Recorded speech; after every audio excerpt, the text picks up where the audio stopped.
in to the Maize and Blue Reviews. Good afternoon, Michigan football.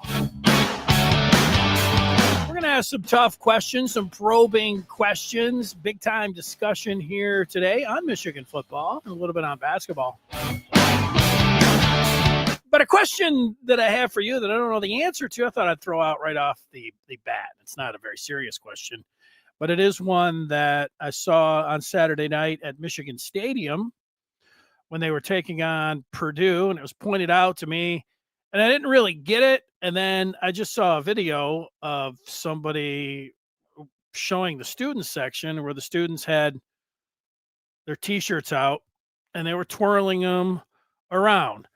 Now, I saw that the week before in East Lansing, the student section. I don't know if they did it the entire game, but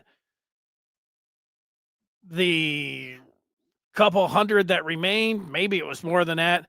I don't know if they were doing it the whole game. They were twirling the shirts, and I don't know. Maybe that was to mock Michigan State.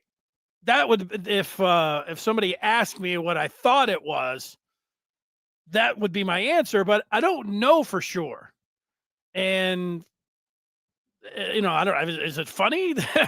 Is it something that is funny to? They had their shirts off and that they were twirling them. You can mock Michigan State football for a lot of things in the students, so that would be something. But I put it out there. Maybe there's something else. Maybe there's something behind it.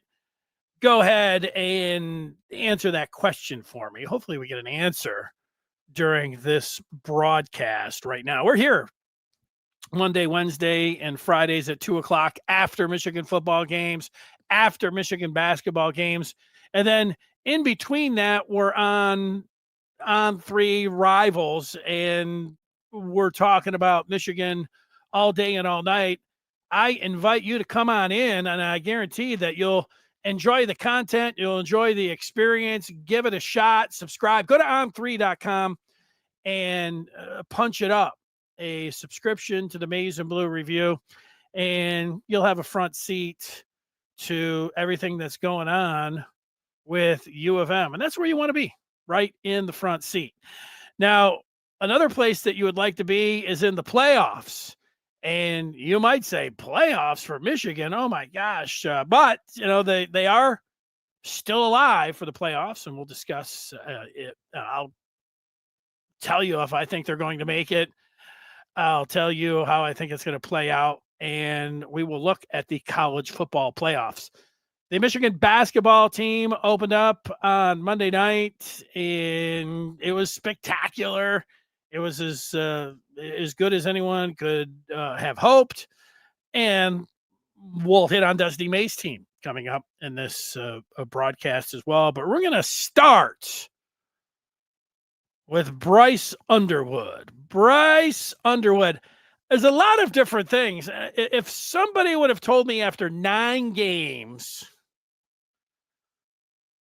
how I thought Bryce Underwood would play, if his receivers, I think, can we all agree that he's had subpar receiving pass catchers, so subpar wide receiver play this year. Yeah, that's it. Subpar wide receiver play this year. What would I expect from him? Would it be what I'm seeing? That's one thing I was thinking about. The other part, it's just a straight up question to you. And I think it's the one that's on everyone's mind. Just how worried are you about Bryce Underwood? You've watched him play 9 games. I'm interested in what you have to say about him. I'm going to tell you what I think. I put it into, what would I put it in? 4 categories. You're really worried. You're worried a lot. I mean, it's as worried as you could be. That would be one. A step down from that would just be worried. You're worried. Not very worried, extremely worried. You're worried. The step down from that would be, be a little bit worried. And then the fourth one would be, you're not worried. You're not at all worried. And, you could say whatever you want after that. I think if you were not worried at all, you just say, you're not worried at all. You might you throw in, I would say, the fact about the wide receivers being subpar, and you might throw in the fact, and I've seen this fact put out there a lot, that Underwood's 18 years old and that he's a true freshman. So that would put you in it, and that would be your reason. It could be, I'm not saying it's good or bad reason right now. I'm just saying I'm looking for your answer about how worried you are about Bryce Underwood. If you're not worried at all, you're saying, he's 18. And this is, I don't know, I could say maybe this is what you expected, but you can say you're not worried at all because 90%, whatever the number is, when you're talking about true freshman quarterbacks, how often are they out there playing? And so we're seeing it, play out live. So answer that question. And for me, I am a little bit worried. I'm a little bit worried about Bryce Underwood. Now, this is the spot where I would say over the 9 games that I have been the most worried about him. And it's not that it just so happens, but this is just the where we're at in the season. The last 2 games, you can make a case. These are the games that he's played the worst. And if you don't want to say, you say, well, Oklahoma, USC. All right. But those, I think you half expected. Pretty decent teams, good teams, very good teams, top 25 teams on the road. Certainly Oklahoma the first time, whatever your standard was. I think there's a little bit of understanding that he could have struggled or been underwhelming in that game. And I think the same thing with USC. But up at Michigan State, you're like, they tried to get that passing game going, and it just wasn't clicking. And they just aborted it pretty much. And they were making hay on the ground, and they just went with it. And it was the same thing against Purdue. I think they went in. We talked about it for the last 2 weeks. What do you want to see this week from Michigan? You want to see the passing game take a step forward. Well, it took a step back against Michigan State, and then it took a step back against Purdue. They try to get it going, and then it ended up being in a dogfight, really. Let's be honest about Purdue. And then they just, they had to get out of that, and it wasn't really its chance to work. They had to do everything they could, pull out all the stops to beat Purdue. So we are sitting here after the last 2 weeks in a spot that wherever you were at with, how you feel about Bryce Underwood, this is the, and I would say hopefully this would be the lowest spot or the most worried that you would be, because it's not just one game. You say, it's 2 games. So a little bit of a trend. If you want to say, Washington, you go back, everyone, Michigan won that game, and Underwood had a good completion percentage, his best of the year. It was his best game of the year. But before that, it was USC. So you could say 3 out of the last 4 games have been underwhelming. So there's a chunk to work with here. It's not totally reactionary, like, wait.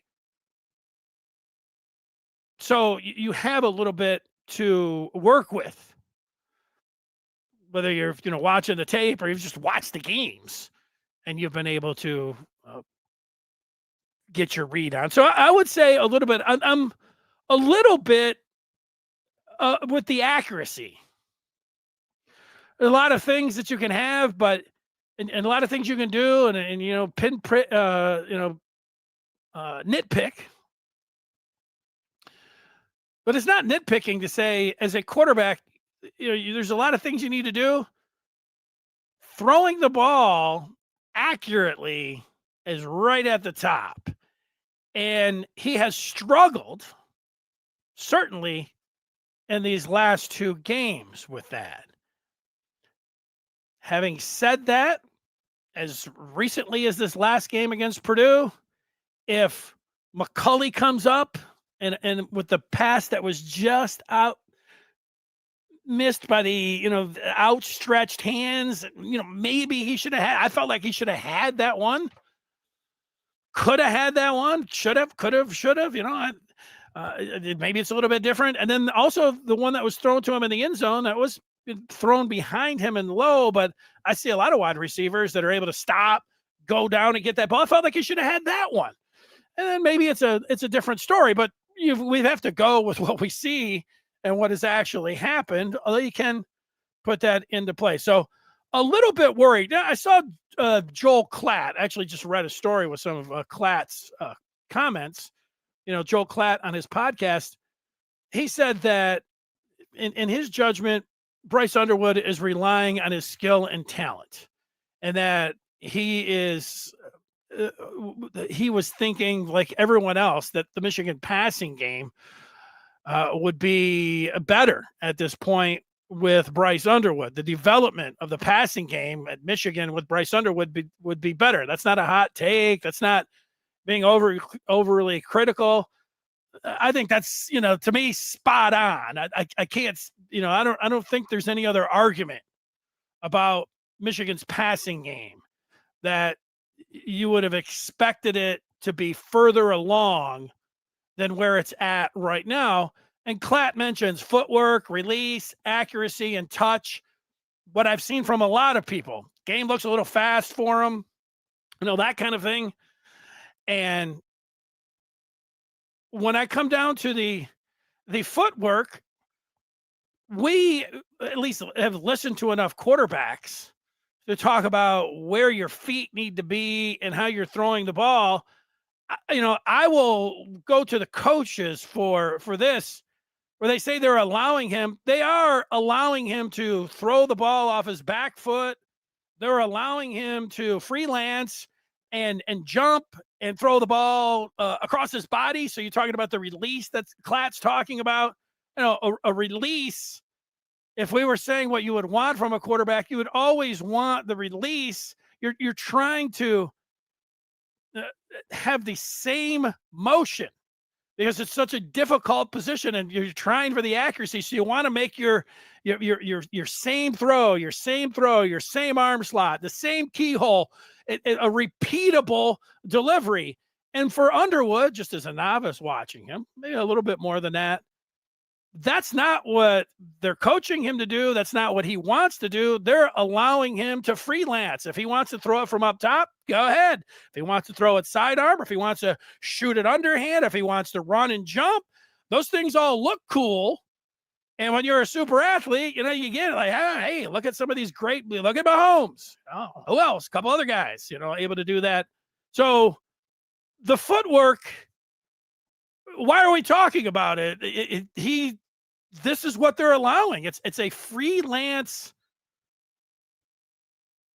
a freelance story when it comes to Underwood. So if you can't be accurate, is then when you're standing there, and the thing that you have to be able to do is deliver the ball in the pocket. You can. Tom Brady's the greatest quarterback ever. Now he had a great field. There's a lot of things. But Tom Brady could get the ball and deliver it accurately. Peyton Manning, accurately. Those guys are not doing all this other stuff. And those guys are two of the greatest quarterbacks. In Brady's case, two of the greatest of all time. And Underwood is struggling with that. So when you're struggling with accuracy, the other stuff, jumping around and slinging it all over the place, that's where I'm a little bit worried. And I think over these next 2 weeks, that instead of when the pocket breaks down, running around and trying to sling it sidearm and jumping, I would have him get away from that. I would have him, I don't know if it's going back to the basics or changing things. When you say changing things midstream, I would say that there needs to be a change. If they continue to do and allow him, Underwood, to play the way that he's played since game one, I think it's a mistake. I think they need to use this bye week, and they need to hone him in from running around and throwing off schedule and off platform and all of this stuff. He needs to throw on schedule and put it on the receivers. And if it's not there and he can't do it and he wants to run, that's fine. There's a lot of different things to say. You just stone cold, keeping him in the pocket. But you have to walk before you can run.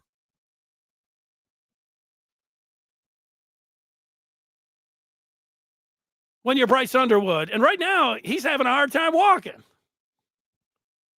So that's where I'm at. And, from all those things, the footwork and the release and the accuracy and the touch, we've seen a little bit of touch, but not enough. That's probably something in the off season when you're working and you're throwing the ball.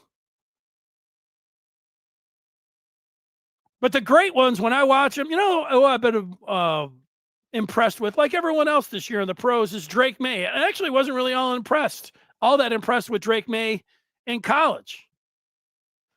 But what he's doing with the Pats, you know what he does? Man, he can put the ball on the receiver, and he knows how to put the loft on it, and he knows when to fire it in there. He just and they don't have any receivers, an over the hill Steph Diggs, different guys, Pop Douglas. Those guys just run the ball. These guys just put their hands out, and it's just there, like it's suctioned right in there. And Michigan and Underwood's not doing that. So I'm going to end this, and then I'm going to read some of your comments. I'll try to make I'm trying to make mine as clear as possible here. There's some good and there's some bad and there's some X factors here. The good is that he is getting all of this experience as a true freshman and almost almost across the board, you're not getting this kind of experience as a starting quarterback as a true freshman. So that is good. The experience that he has, if he was like Julian Sayin from Ohio State, you say all last year, how's he doing? Oh, he looks pretty good in practice. I'm sure if Underwood was just in practice and Michigan had another quarterback, these guys would be saying, oh, well, whoa, just wait and see. That's a lot of what we heard. Oh, geez, spectacular. Wait and see. And I could get that by just watching him in practice. But we're seeing it where he has to work it out as an 18-year-old. They didn't have anyone else to put in there. Kane was banged up. Nobody wanted to come in and play second fiddle and be quarterback number 2. And Jaden Davis, we know, wasn't ready. And Jake Garcia got here late. And we really wanted to, throw him in there. So getting this experience, and, he's still not done. If he was a redshirt sophomore and you were looking at this, you'd say, ooh, that's where you'd put it more in the category of, pretty worried. Certainly worried, but there is still a little bit. Not somebody that likes to, use the patience card. I don't know how many people are going to listen to me about the patience card, but they're not done even this season. He still has these 3 games, and he'll have another game, we know, and maybe more, but he still has these 2 road games, and to improve and see if he can take some steps forward. And if he can reverse a 2-week trend of, not playing very good football from the quarterback position. So it's not over. It's not done this year, but we have something to talk about here during the bye week, and I'm talking about it. Those are the good things. The bad overall, and it's just been, to this point, you say, well, what kind of grade would you give him? I would say overall, he has been underwhelming from what I expected. Now, maybe I expected too much or whatever else, but I'm telling you, just how I feel about it. I'm not trying to knock him. I'm not trying to, at this point, talk about him being the greatest ever or anything. He's been overwhelming, if not disappointing. You say, you should have expected that. Okay, I should have. So that's the bad part. And then the X factors is the one that I brought up at the beginning, that, the wide receivers, he's had poor wide receiver play.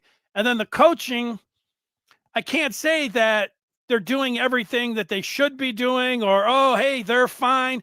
They still have a couple games to go here too. So I'm not, just bashing them and, acting like they should be fired and everything, because they have games to show some improvement here. And I would think that this bye week, they've got a lot to work on with him. Let's see what the coaching can do this week. Do they change some things up with him? Do they try some different things? And by different things, by keeping him in the pocket, and just having him deliver the ball instead of let's throw it all kinds of different ways. So let's see with the coaching, and those are the X factors. But bottom line, we thought he was going to be a great athlete and a kid with a great arm, and we have seen that. Great athlete, great arm. But what about playing the position and everything else? That's, we've got 9 games of evidence. Now, I looked at the games like this with Underwood's season. The 2 games in the non-conference season, if you said, hey, you got sucked in, you got suckered in, boy, you really were high after that CMU game, I'd say I'm guilty of that. Watching him play against New Mexico and throwing the ball from the pocket, which how many times I say that? I say it all the time. He was standing in there and he was delivering the ball like a champion. I mean, it was just impressive. I couldn't have been any more impressed by the way he looked against New Mexico. And then you had the almost predictable Oklahoma game, and then Central Michigan, he started running, and you saw the dual threat capability, and I was wowed in those games. Absolutely wowed. Now, look, they could have played Rayshon Benny in those games at quarterback, and they would have won the game. Maybe he would have looked good too. So when people are telling you to tap the brakes, you try to put it in context and understand it all, and I was still,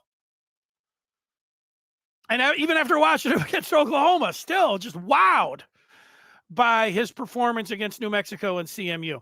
And then the win against Nebraska, he had that nice touchdown run at Washington, clean game, high completion percentage, things like it was clicking in. Oh man, he was developing, he was learning, a lot of things to like in the game against Washington. So that was nice. Nebraska was on the road. So you go to the wow games and then the Nebraska-Washington game. Nice.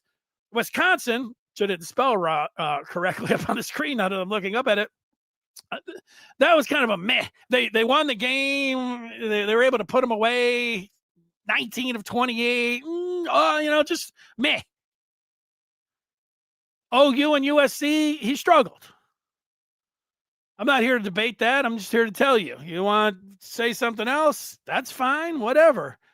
And then now, most recently, it's not just 1 week. It's 2 weeks where he's been off. And that's why we've arrived, and that's why he is getting criticism. Whether you say it's deserved or not, or people need to put it in perspective or not, it is what we have seen over the last 2 weeks. He has struggled. So how do you feel about Bryce Underwood? Also, the question that I asked at the beginning, a little bit of lighter note, is the students twirling the towels. Was that just to mock Michigan State, the students doing that, or is there something else going on there? I ask you. I don't know. The New Life is not making anything out of the kids twirling their shirts. It's what some kids do. Well, there were enough of them that I think there's a point to it. And maybe they're just trying to get something going. They're just trying to have fun. And, all that's good and all of that. New Life jumping ahead, saying Michigan's playoff hopes are on life support. All right. Thanks for answering all the questions there. I'm there. Andres is put in the category of not worried one bit. And his reason, he's a freshman. Even if they don't succeed this year, the future is bright for Michigan.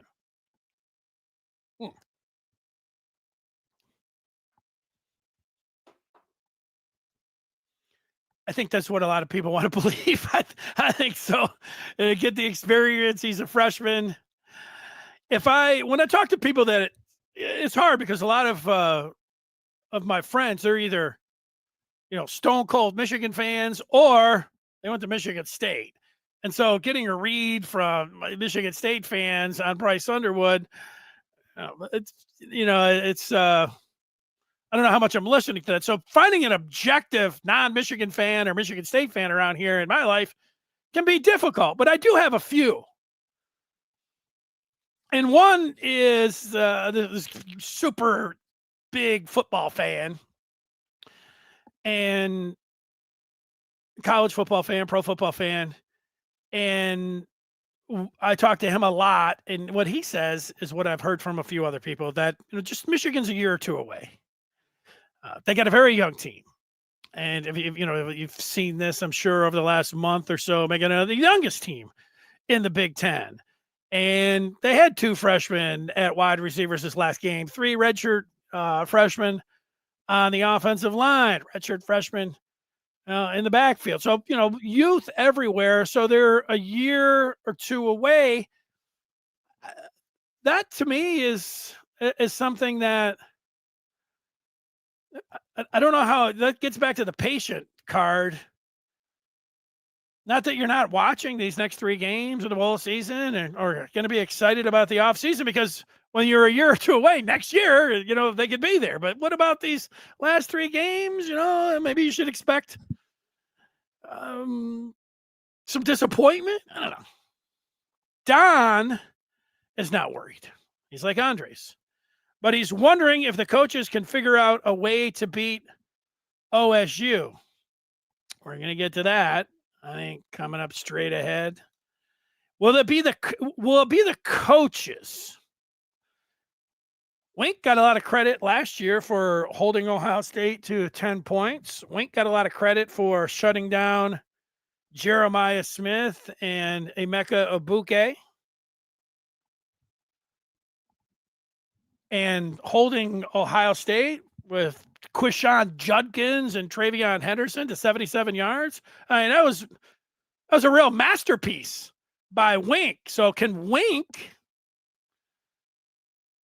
should you feel good about Wink in the Ohio State game? Now, I know he doesn't have the 2 big guys in the front and everything else, but he's still got pretty good defense. I think that part, when you're talking about the coaches, can Wink duplicate what he did last year?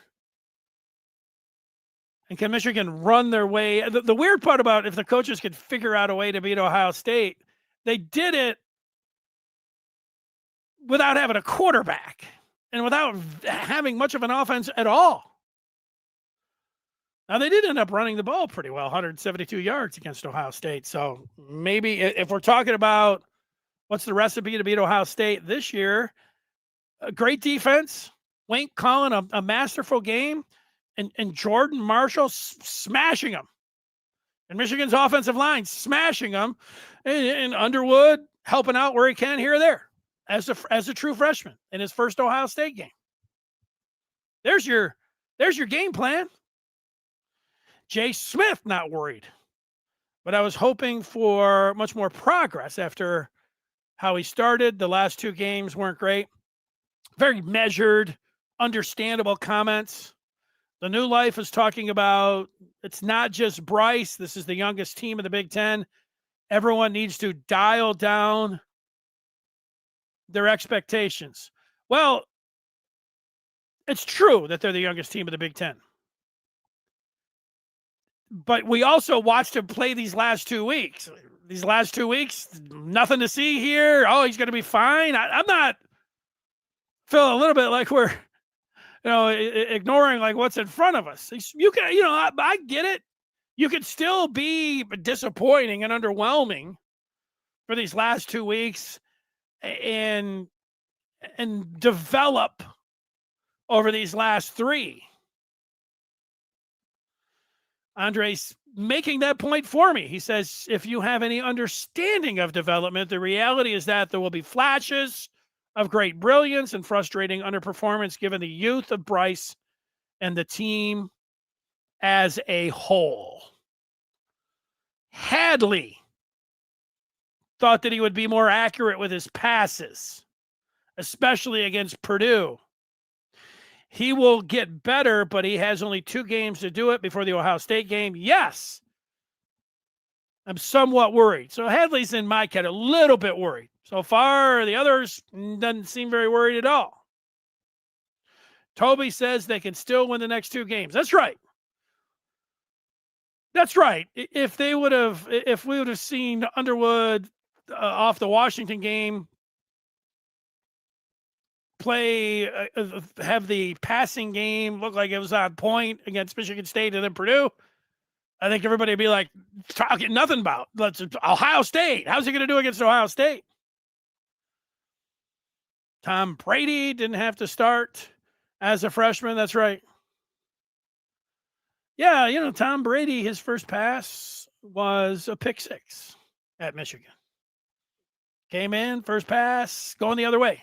We're like, Tom Brady's first start, he lost. Tom Brady's second start at Michigan, he lost. Ferris, call me a dreamer, win out and make the playoffs. SW Lions, if Bryce can't take snaps under center, why was he rated the top quarterback? He should be able to do that. And if he can't, it makes it a lot easier for the defense. Well, he can, but he didn't do it at all in high school. And when you talk to quarterbacks that have played the game, it really comes down to, for them, their comfort level. Some quarterbacks like being able to take the ball under center and then drop back. It gives them the perspective of, how the routes and everything are going. They like that. Others, and most quarterbacks now, they're taking it from the shotgun, how you see from Underwood, and you say that it makes it a lot easier for the defense. Yeah, I'm not sure about that. I don't know if you have some, I don't know, maybe somebody would say that. Is it easier to know that it's going to be a run or a pass? Can you have a pistol or you have the guy right next to you? Yeah, I don't think it makes it a lot easier for the defense. If it made it even a little bit easier for the defense, then I think you would go under center. So I don't think that, that could be your opinion, which is great, but I don't know if I've ever heard anybody say that, and I don't know if there's anything that backs that up. Why was he rated as a top quarterback? Because he couldn't take snaps under center? Because I don't think that's a big deal. That's what I'm saying.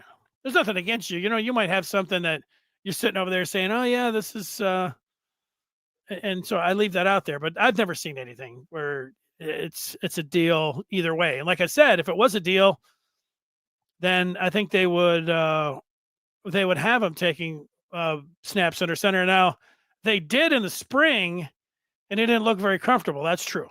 He fumbled the ball. I don't know how many he took. I think, if I had to guess on my memory, and I think that he just took 1 snap under center in the spring and he fumbled it. He jumped on it, but he fumbled it. Ferris says, Underwood passing is like my spin tenniser. First, it was working in practice. Then it took a long time for it to click in matches with someone on the other side with pressure. And then it finally clicked.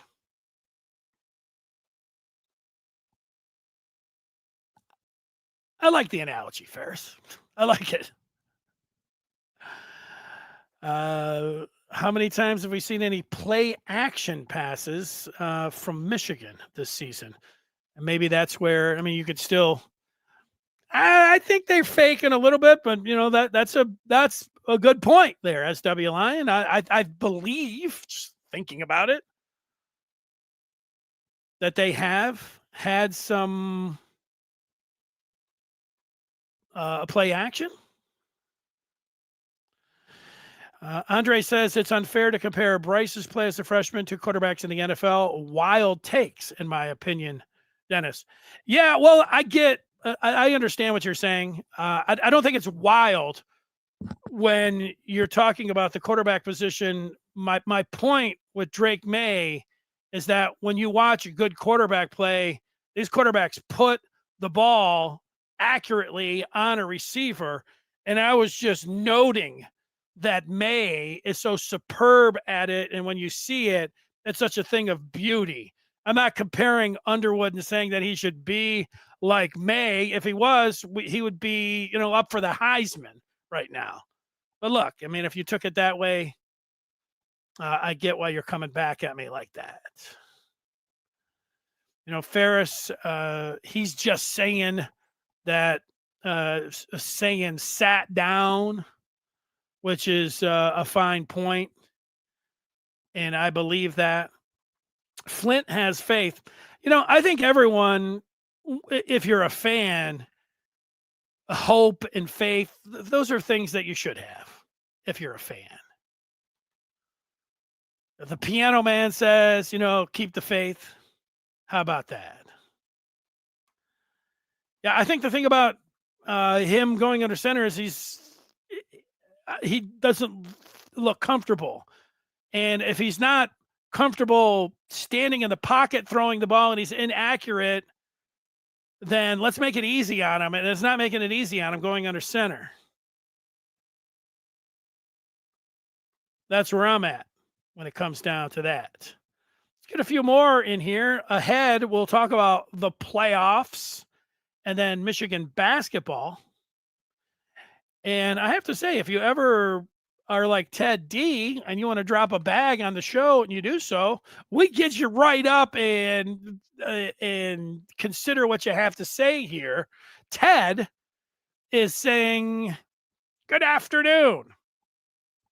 I'm not worried about Bryce. However, his regression over a couple games has been concerning. He looked a bit lost Saturday night.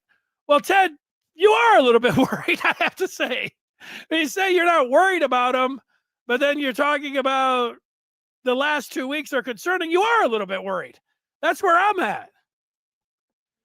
Yeah, overall, there's so much time, and we're not in the middle. We're getting closer to the end, but you have a bye week here. But we do have these last 2 weeks. The last 2 weeks are concerning. He didn't look good. He was burying the ball in the ground or shooting. It didn't matter if he had Jamar Chase and Justin Jefferson and Amon-Ra St. Brown out there. When you're airmailing the ball, you're throwing it 15 feet high or you're throwing it into the dirt, there's a reason people were, I'd say mocking, but calling him, acting like he, reminding him of Joe Milton or throwing the ball like Orgy. A little bit deserved over these last 2 weeks. I know it's harsh. It is harsh. There's not many, I say meaner things you could say about him than saying that he's throwing the ball like Orgy. And is it windy outside?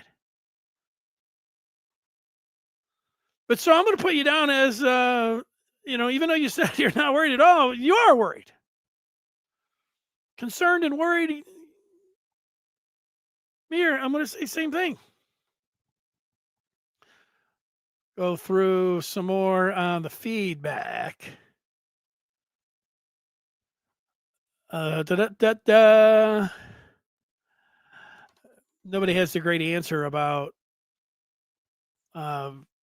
twirling the towels. Flint is worried, just optimistic. That's fair. I think that might be a lot of people. You're just looking for honesty. And it's okay, if you're totally like, no, don't worry about it. You've watched football all your life, and the kid's 18 years old. I think it was Andres who said it as someone who develops. You'd think, however he was against New Mexico, he'd be better against Oklahoma. And then just every single game. And we hear the players so much talk about 2% better. We're gonna get better. Don't make the same mistake twice. Well, he's doing a lot of that, but it's not totally a roller coaster, but it's that graph where it's like when you're losing weight. If you lose 10 pounds at the end of the month, you lose 1, and then all of a sudden you're down 2, but then you're up 3, and then you're down 4. It's up and down a bit like that. I don't know if that makes any sense. Sound a little stupid as I was saying it. James, somebody said, made a nice point. Snaps under center varies the run fake action to draw defense. Better hide the ball especially in bootleg. All right, James. I'll give you this, James and SW Line. When I have the opportunity and I go to the news conferences, my question right there, maybe there'll be some other pressing ones but I'll get in there and I'm going to ask about being under center. I might have to frame it saying, Kenny, why don't you take more? How would I phrase it? When I want to say, Sharon, why isn't he taking snaps under center? Sharon how much more helpful could it be for the play action pass and bootlegs and Underwood if you were able to take some snaps under center? Your thoughts? Something along those lines? I could work on it a little bit more. It's 1 minute. That's getting pretty close to it, right? This part is true. Seems like he doesn't want to stay in the pocket. What do they call that back in the day? Maybe even today? Happy feet. Playoffs. So if we're talking about the playoffs, last time we were on here on Monday, somebody mentioned the playoffs, and I was giving them the Jim Mora. We're just talking about winning a game. Playoffs sounds crazy. It is a little bit crazy, but it's not going to be crazy to talk about the playoffs if Michigan wins the next two, because if then they beat Ohio State, the expectation, and you might want to argue it, or somebody mentioned Josh Pate, and how he sees the college football playoff, that no, Michigan wouldn't get it, even if they had the best victory and were able to beat OSU, whatever. The expectation, he might be right, but the expectation is going to be playoffs. If Michigan would win the next three. And I don't feel as good as I did prior to Saturday night about Michigan winning these next two games, but I think that they should win the next two games. All hell's going to break loose if they don't. It's going to go from a season that was okay, but that there's going to be a lot of fire the coach and all kinds of stuff. So they better win the next two. I know that comes with the territory and everything else, but they need to win. I'm not saying that I'm calling for somebody's job. In fact, I usually like to give coaches 3 years. I know it's a changing landscape and everything else, but where we are sitting with Michigan, the youth of the team, but really the youth at quarterback, and with Sharon Moore, he's got to make some moves with his coaching staff that we'll be talking about all off season long. But yeah, they need to win. These next two games are must win. Now, I can't put the Ohio State game as a must win. We've watched Michigan all year long, and we've watched Ohio State. Michigan, what will they have going for them in that game? Well, they are in Ohio State's head. That's not a small thing. That's a huge thing. Nobody gave Michigan a chance last year, and they were on the road, and they didn't have a quarterback, and they were able to beat Ohio State. So those are two really big things that they have going for them.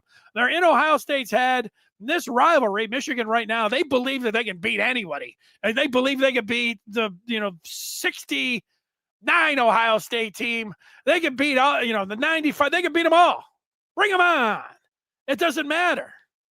If Ohio State will probably beat Purdue 100-0 this week, Michigan will believe that they can beat Ohio State on November the 29th. And, believing is a huge thing, and confidence is a huge thing. And then being at home is not a small thing either. Those are two really big things they have going for them. And, the defense is pretty good too. All the other spots where you're going to weigh, you're going to say, it's probably going to be Ohio State.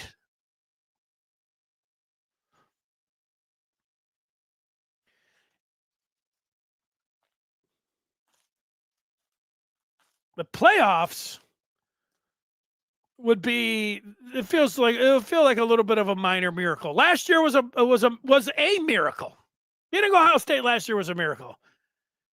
To do it again, I won't put it in the miracle category, because what they did last year And it showed me that they can beat them anytime with what's going on right now with the climate. I mean, they were the best team in the country. Yeah, they ended up winning it. Right now, they're the best team in the country. So I would put it as a minor miracle that Michigan could beat OSU and make the playoffs. It was a little amazing. Good afternoon, NIL.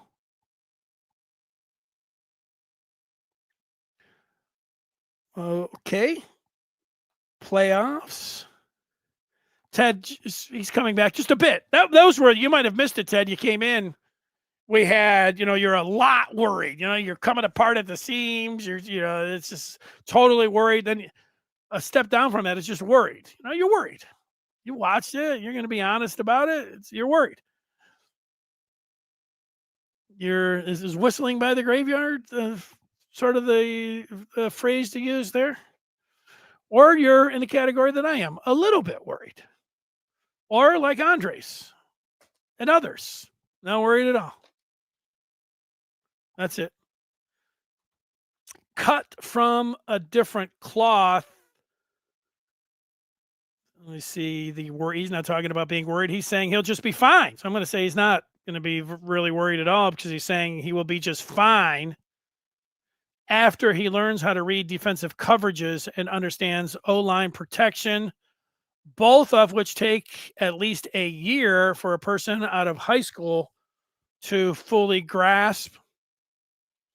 I think that's a solid comment. I mean, I think what you're saying there sounds 100% correct to me. I was trying to remember who was talking about the offensive line protections and reading the defensive coverages, but I don't remember. But he's making those exact 2 points. But I think you're on top of it. It's right in there. Hanging on for life against Purdue. They were a little bit. Ted says we all wanted him to start, so we shouldn't be shocked that he's struggling a bit. Yeah, well, you never know. You're right. Not shocked. But there was a part. When was I most shocked? On Saturday night, as I sat there, I'm watching a game in the second half, and I see I go to Twitter for a second, and there's the Michigan guy saying he's completely bored. He's going to the World Series. Big, big Michigan fan. He's bored. And then, a lot of, crazy hot takes. But then there was the point where he had Klein. And he threw it I don't know, was it 5 yards short, buried it into the ground? That's when I was like, I don't know. That's when I put myself into the category of I'm a little bit worried. Now, I don't know, overcompensating because he's been sailing the ball high, so then he, buries one into the ground. But that's when that was a little shocking to me. But, he's human. So when he goes back into that locker room and comes out, and if we ripped off his shoulder pads and tore his shirt off, we all were expecting before the season that there'd be a big ass right there. And he's just gonna have a bare chest, and he's human.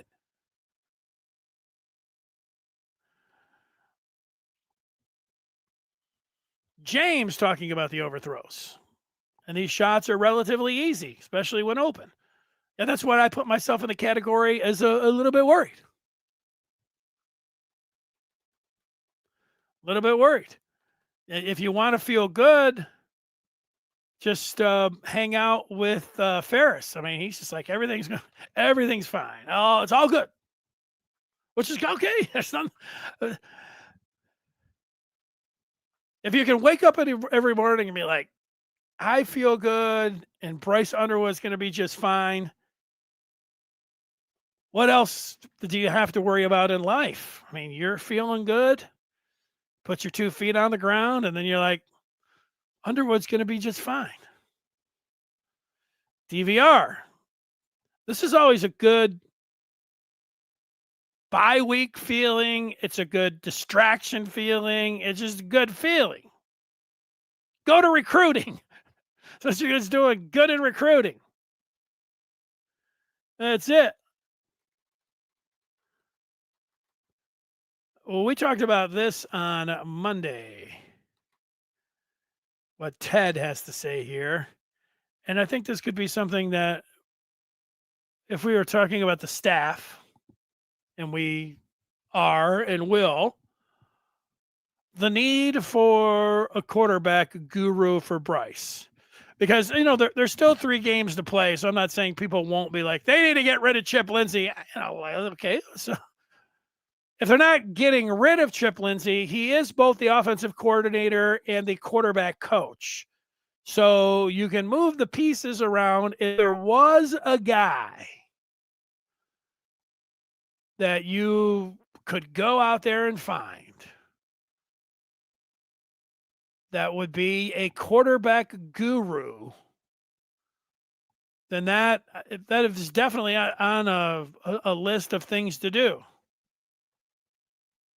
You can, at different times this year, offensive line coach, wide receivers coach, special teams coach. There's going to be, I would anticipate, a move or two there on the staff.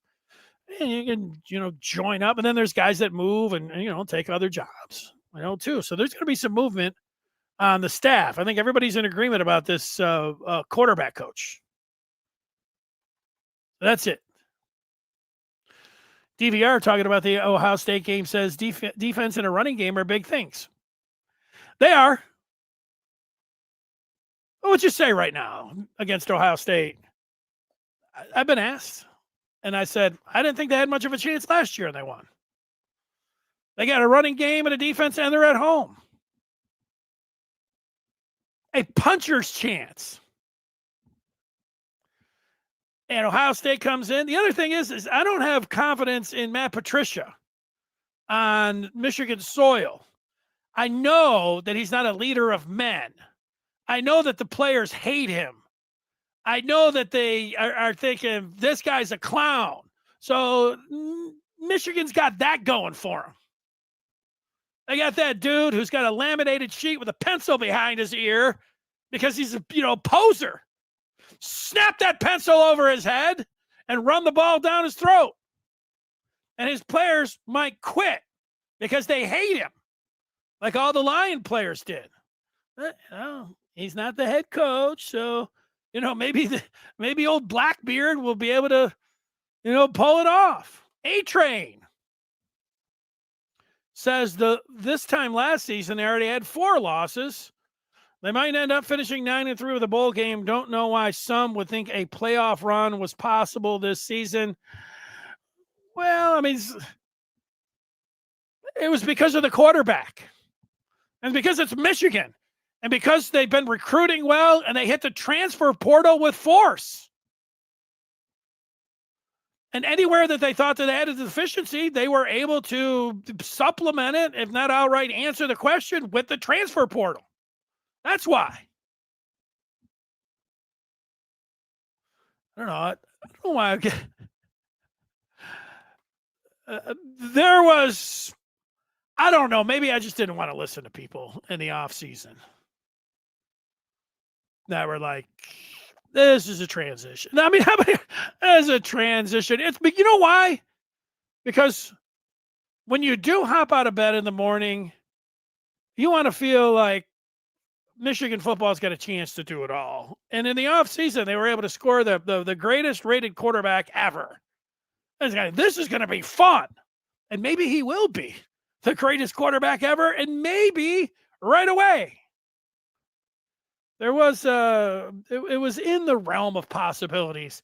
And when you're a fan, what's fun, it is almost more fun to dream about and speculate about how good your team's going to be and making the playoffs than it is about, well, they're probably going to lose 3 or 4 games and 26 and 27 will be. I mean, that's not a lot of fun.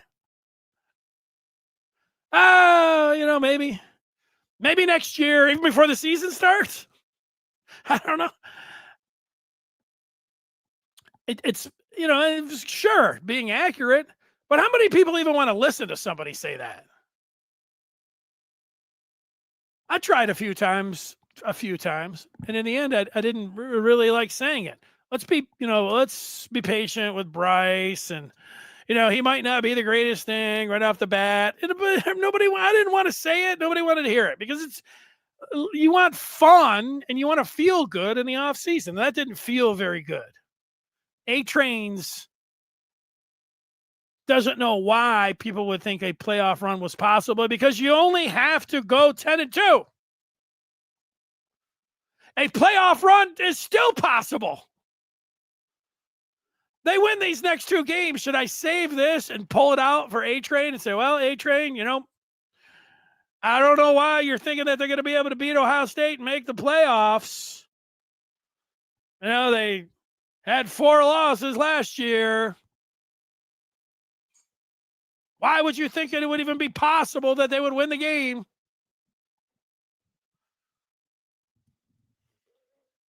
I'm not bagging on you, A-Train. Playoffs? I mean, that's where we're at again. Ohio State.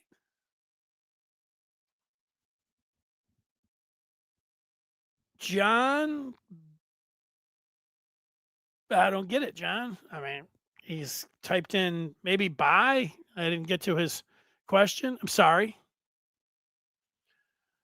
That's why he's saying bye, or maybe just B, then 2 Y's means something.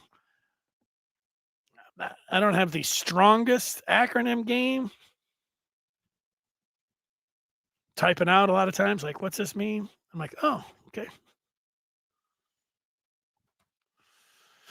A-Train pointing out that the pass protection is not good. Pass protection is not good. The wide receivers aren't there, and yet still, I think there's the point there. I don't know if it's been like that every game. And there's been some guys that I saw El Hadi didn't have very good pass protection numbers this last game. And there have been some times where it looks like, the pass pro has not been up to snuff. And the wide receivers, so maybe we should expect that. But see, still all of that, I was expecting a little bit more just at this point. Still some games here. That's it. That's what I'm thinking as we sit here. Get those basketball points in as we go and talk some hoops here at the end. Playoffs. John watching the show is going to feed back in, and there's a fell on his computer and hit whatever keys, just the way it landed. Put him to sleep. That's it. Okay. Basketball. That's what's on tap. There you see Dusty and Yaks. Over on the Maize and Blue Review, and, join up with the Maize and Blue Review today by going to on3.com and punching in the Maize and Blue Review. There's been a thread of nicknames for all the different players. I laughed a little bit today because Yaxel, somebody was calling him Yaxel Rose, Axl Rose from Guns N' Roses. I thought that was a creative one for Yaxel Rose. Not too shabby. I don't have any. There's someone who's adamant that Morez Johnson Jr. should be called Rough and Tumble, and he's getting pushback from everybody. Like, that's not a great nickname, and everybody else has got all these nicknames. And sometimes I feel like I've got good nicknames. I just haven't felt one. I still am a little bit thrown from a long time ago when I pushed. Michigan had a running back out of Louisiana who scored more touchdowns in high school than you could imagine. I don't know, 100 touchdowns. I mean, he had so many touchdowns, and then he came to Michigan. He had played on the national championship team in '97, and his name was Anthony Thomas. And I dubbed him the Louisiana touchdown machine. And I was so proud of my nickname. And I said, that's his nickname. And he was scoring touchdowns at Michigan. And I thought, this will carry. This will stick. And then Brent Musburger was doing the game, and he said, and Fred Jackson says the A train is at the station. And everybody's like, oh, it's the A train. Now, look, A train is very simplified. Anthony Thomas, A train. He is the A train, and he is still called the A train. It's stuck. And that's what Fred, who was the running back coach at the time, who's now Michigan running back analyst, still around. But not one person ever did I see say, what about the Louisiana touchdown machine? I guess it just didn't roll off I never heard a broadcaster say it. What about the touchdown machine? It didn't happen. So sometimes you get crushed that way. You put yourself out there and you think, I got it. And then it doesn't happen. Yeah. Anthony Thomas. A-Train, I'm not surprised, but he says Anthony Thomas was my boy. Yeah, Anthony Thomas was the man. He was a fantastic running back. Now, what was fantastic on Monday night was Michigan's opener. They played about as well as they could. They had low turnovers, high assists. And for a lot of people that didn't want to throw the money down for Big Ten Plus, understandable. This was the first time that they had a chance to watch the Michigan basketball team, and I saw everybody say, "Wow, man, the front court's pretty good. The shooting's pretty good. I mean, they look great." It was an A+ performance from Michigan. Low turnovers, high assists, great rebounding, shot blocking. Like, who's this 7'2" dude from Spain via UCLA? Ade Mara looked great. Moving the ball, unselfishness, Cheddar down it up.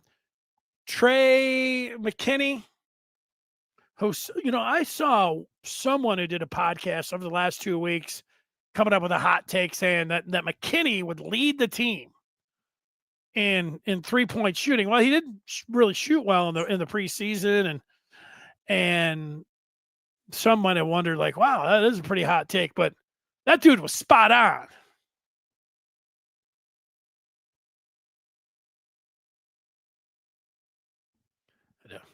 Answer my wife. Remember, I smashed. I was sad for about 30 seconds when I had smashed my watch a couple months ago. I got the new one, and I have to tell you about this new one just for 20 seconds. It's pretty much the exact replica of the one I had before, so everything was still on there and everything I knew how to work, but every little thing worked just a little bit better. That's nice. You don't expect that. Oh. All right. I like the auto answers that it gives you the options on a text. So that's it. Rico, why do people need to be more positive? I guess you were going back to talk about football, because with basketball, I don't think you can be any more positive. They played great. So you're talking about football. I think that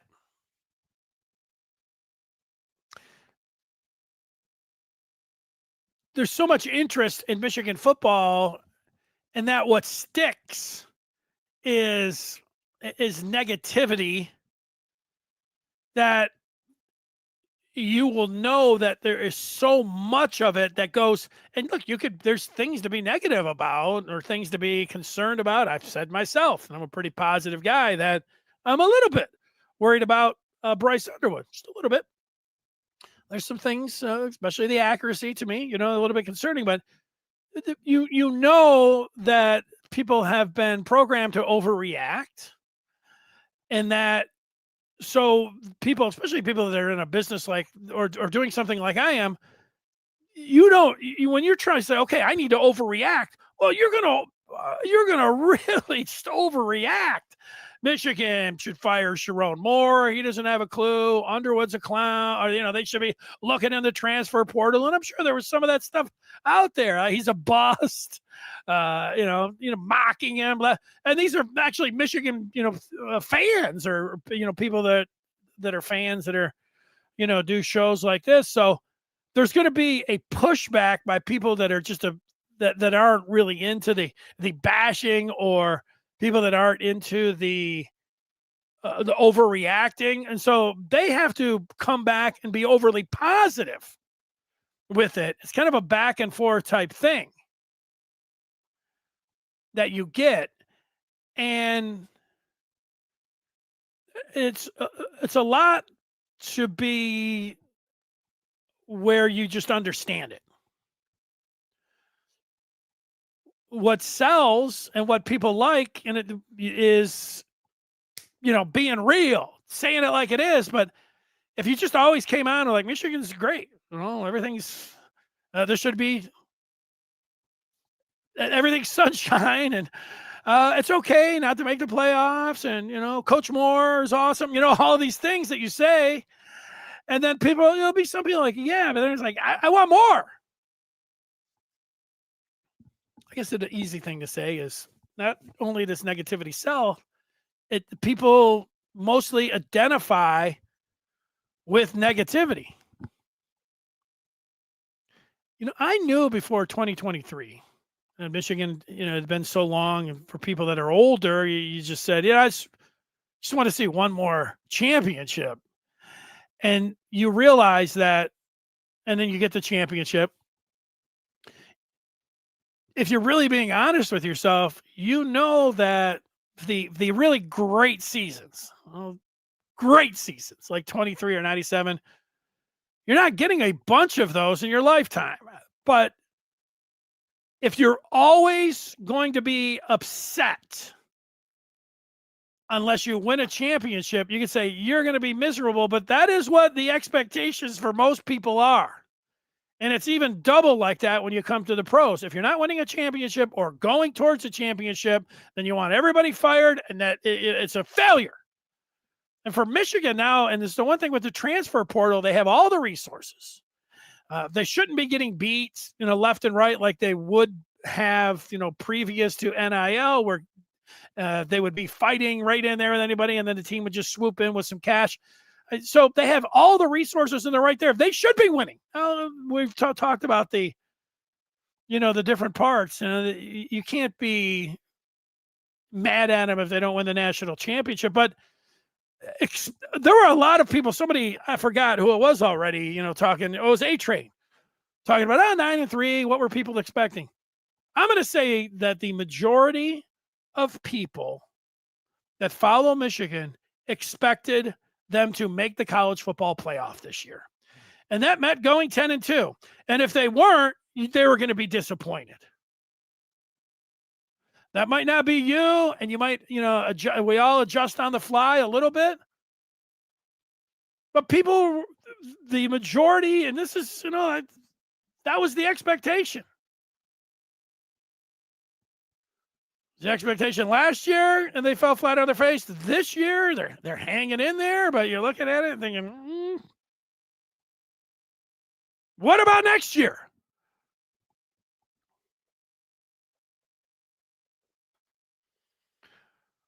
What happened to Mikey Keene? My understanding is that he was lifting weights and he hurt his shoulder. And that's what took him out, and you just have not had him back. And there really hasn't been any chance. I guess you could have played him in some other spots where, they put Jaden, but then Jaden Davis moved up to quarterback 2. This gets back to why do Why do people need to be more positive? Because there's so many people that are negative. Rico will say 9-3 and he won't be angry. Rico is worried about Bryce's development, but didn't expect him to be great. People will naturally be reactionary if they believed he would be elite this year. Well, the one part about that, and you're almost always expecting, great things from the team, and when you get sucked into recruiting, let's be honest, if you follow recruiting, you're going to be a little bit on that excitement side, but and then realizing that they use the highest rated quarterback ever. There was, it depends. You could say, oh, Rashawn Gary was, all right. He wasn't a quarterback. So there was a chance that maybe he was going to be the greatest thing ever. I mean, it's part of why we follow sports, and it's definitely why we follow recruiting. You're looking for the greatest ever. You're looking for the 5 stars. You're looking for the very best, and you got him with Underwood. And even if you say, oh, well, so you were thinking that maybe this guy could have been, the greatest ever right off the bat. And guess what? He looked like the greatest ever against New Mexico. And then he looked like the greatest ever against CMU too. So, yeah, people are going to be a little down. And then he said it himself. He basically said, I am the greatest ever. Like, okay, you got to go back it up. Smash. We'll take a few more here. Smash says Michigan basketball is a far better team than Michigan football. Dusty May's team requires your attention now if you're a Michigan fan. I don't know how hot that is, but here's the thing, Ferris. Winter sports are great, and people are going to love Michigan basketball, and they're going to enjoy it. But Michigan basketball, baseball, hockey, they don't come close. We're all addicted to football. Football is, I always look at it like this. The stadium holds 110,000. What's Chrysler hold? 12,000. That's kind of the attention that overall people get. It's all football. Everything's about football. Michigan football recruiting, people might watch. There's a lot of Michigan basketball or a lot of Michigan fans that watch basketball just to see who the recruits are going to be at the game for football.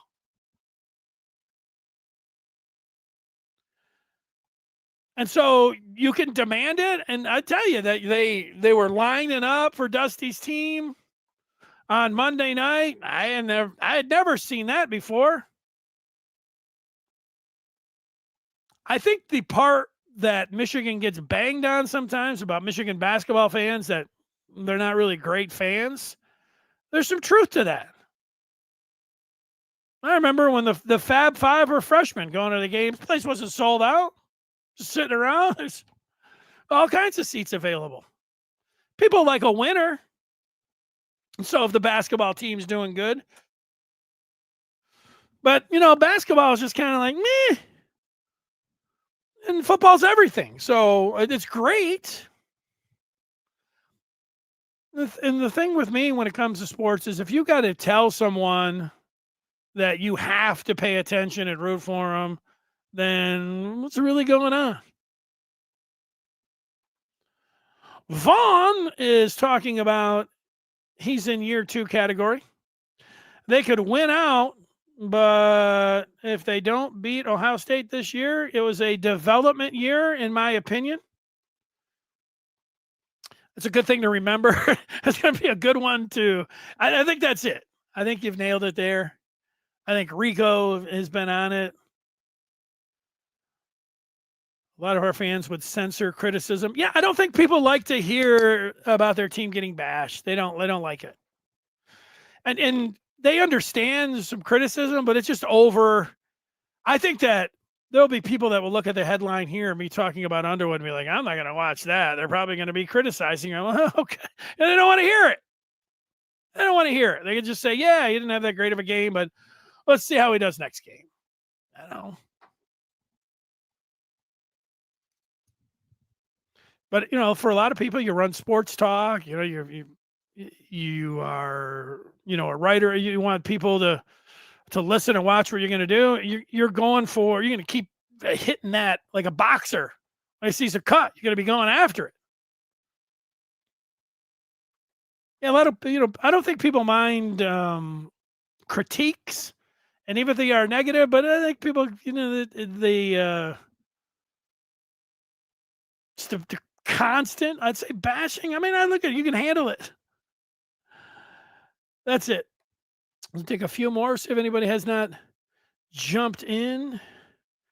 I don't know. Keene probably could eye a medical red shirt, and that might be a good thing for Michigan overall. And they got Jaden Davis. You don't know who's staying around or whatever else. Talking about Davis, I guess he could go if he thought he could play somewhere else. But that's the thing with Keene.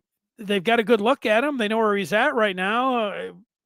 Would he be interested in coming back and being quarterback too? There's not a lot of players out there that you could say, hey, you want to come on in, back up Bryce Underwood? I mean, that's the sales job.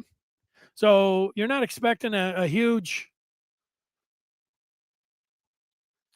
big name QB coming in. Ted's fired up for both sports this winter. I am too.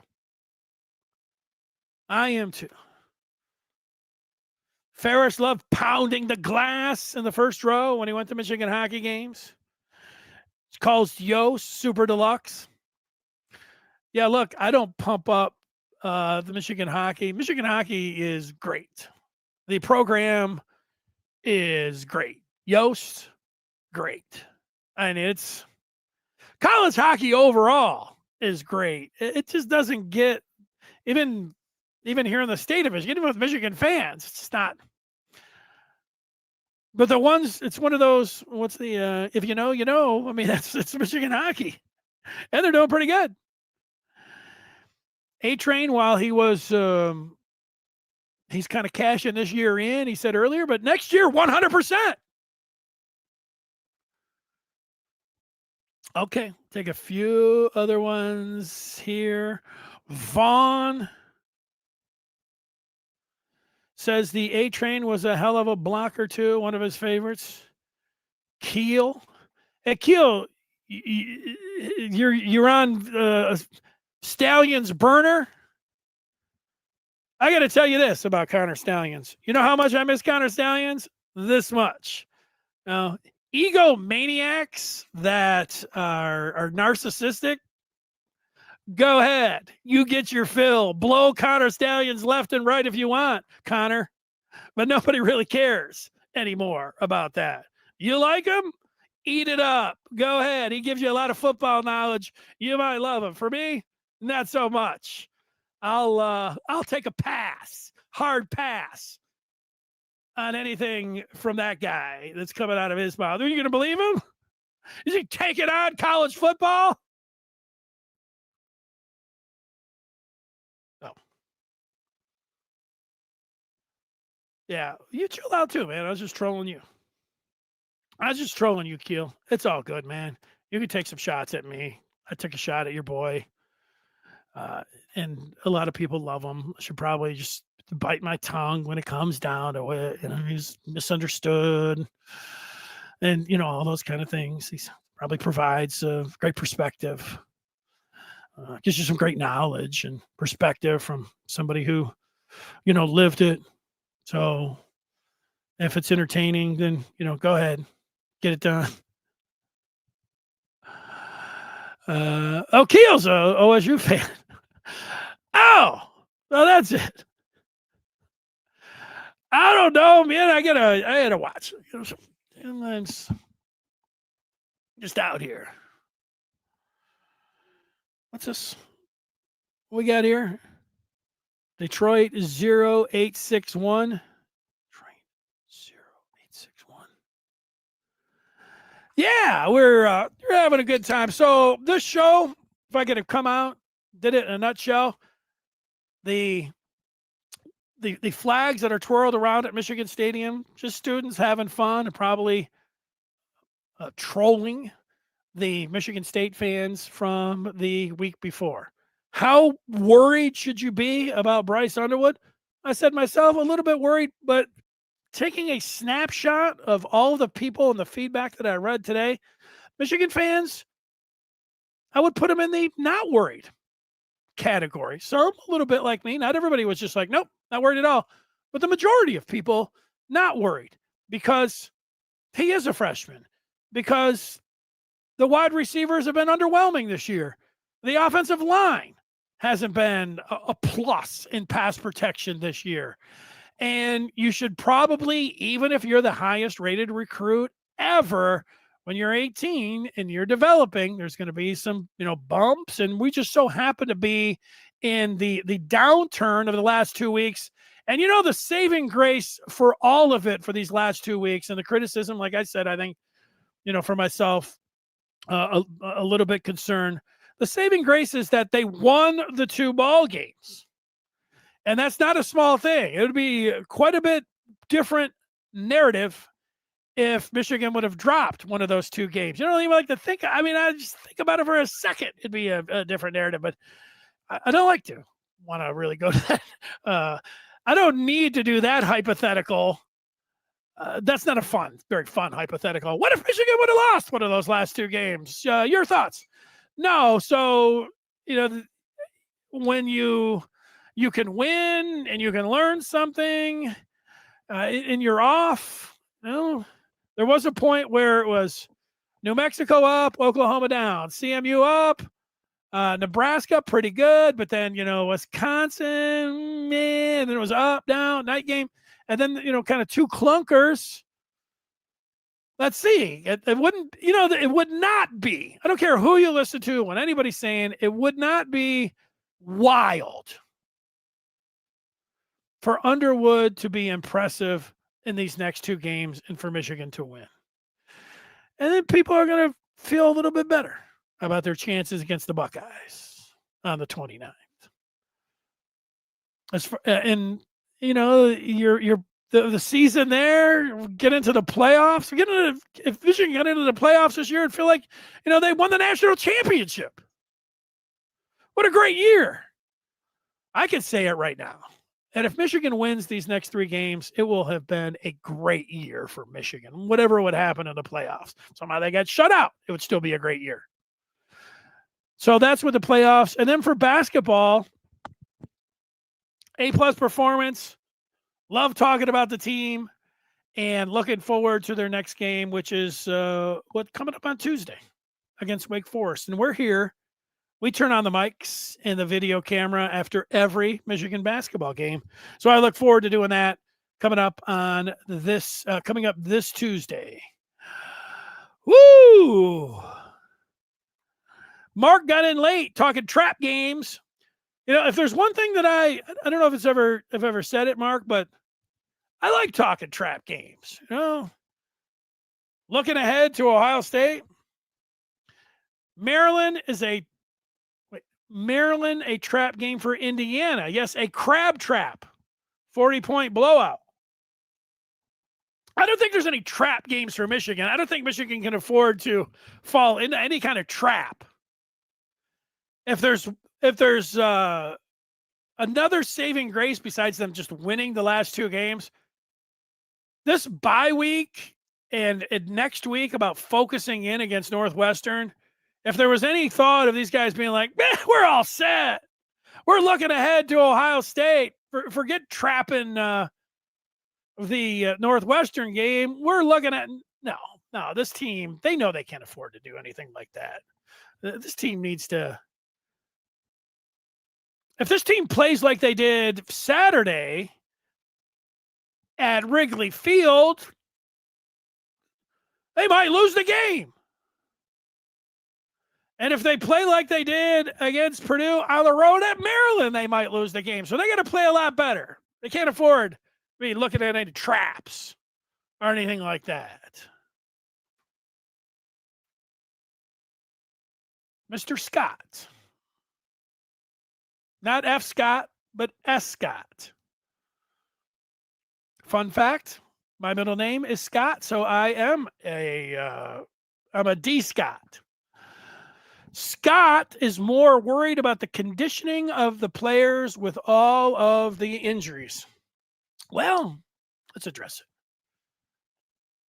Every time I've ever seen a team that has a lot of injuries, there'll be someone who says, "What about the strength and conditioning coach?" And a lot of the times I just chalk it up to, well, I mean, that's it. What else are we going to say? Bad break. They've just been hit by the injury bug. There's just been a rash. Or is there something to it? I don't dismiss it, Scott. I'm not dismissing it. I'm just saying that that's you see it every time that there's a lot of injuries with any team. I've seen people say it about the Lions last year with their defense. There's a part about it, like you would say, how could Michigan, that has Justin Tress, who learned from Herbert, was the great strength and conditioning coach that went with Harbaugh, Ben Herbert. How could Tress's right hand man fall off and have all these guys getting hurt? And it's Michigan when you have so many different resources and everything. If Tress was trying some, I don't call it newfangled, but was just trying different types of conditioning techniques, and I don't know. I think he's just been following. He's going to be his own man and have his own tweaks, but been following what Herbert does. But I don't just dismiss it.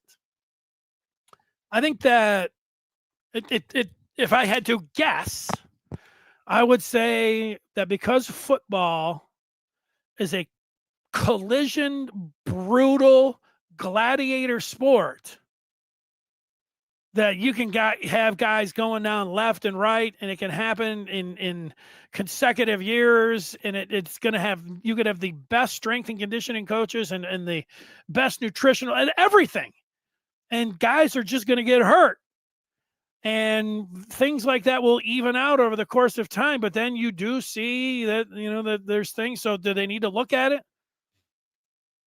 That's not a question. I don't even know how you get, unless you remove the strength and conditioning coach and bring somebody else in. How would you even get any good answers for that?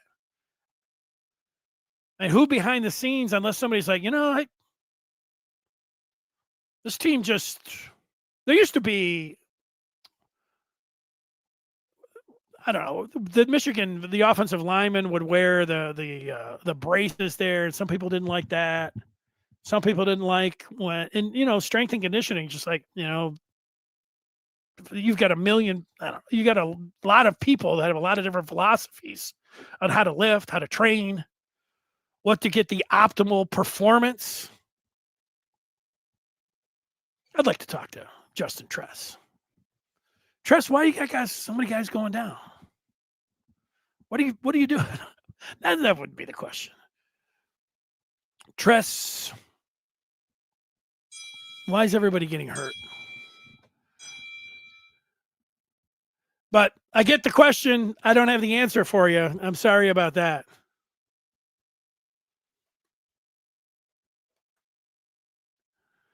Narratives do count. Oh, there's the trap game again. Let me get 3 more in here. Smith says he's not worried about Underwood because he's a true freshman and his offensive line is inexperienced and or has a lack of talent. If he looked like this in year 2, we need to get rid of everybody from Sharon down. I'm going to say fair. Fair. I would also add in the wide receivers. Haven't been the stickiest fingers group. Rico says this is the best year for Maryland to beat us. I don't know where that's coming from, but I'll pass on that one. That was the last one.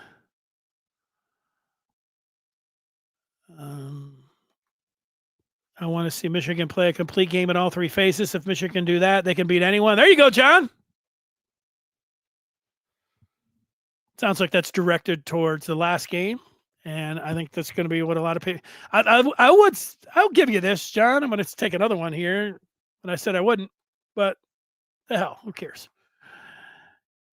that what's been Michigan's best game this year? Nebraska, Washington? They have not played their best game this year. So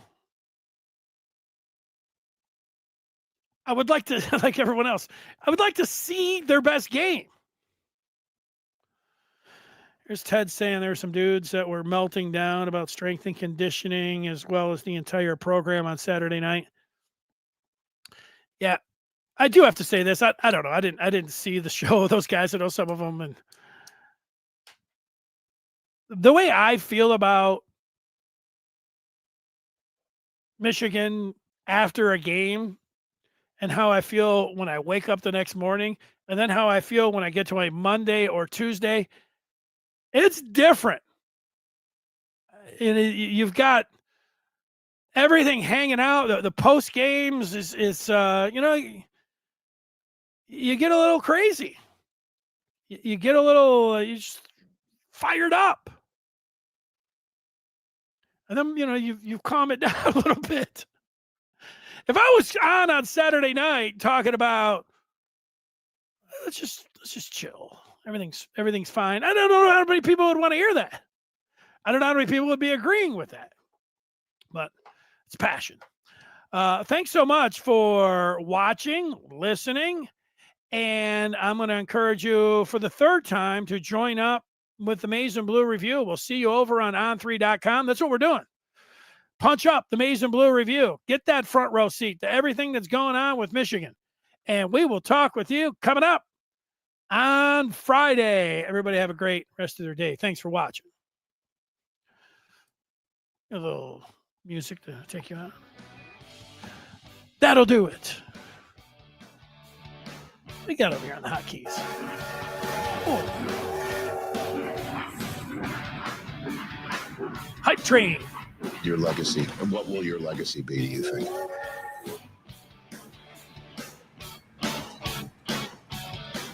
A couple Heisman's and at least one Nettie. So.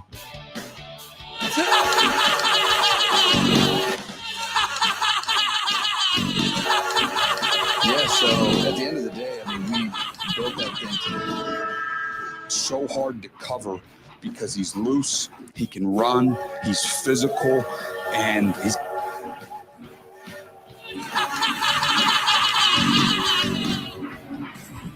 fun with the keys. All right, take care, everybody. Oh, absolutely no idea how that sounded. Might have probably sounded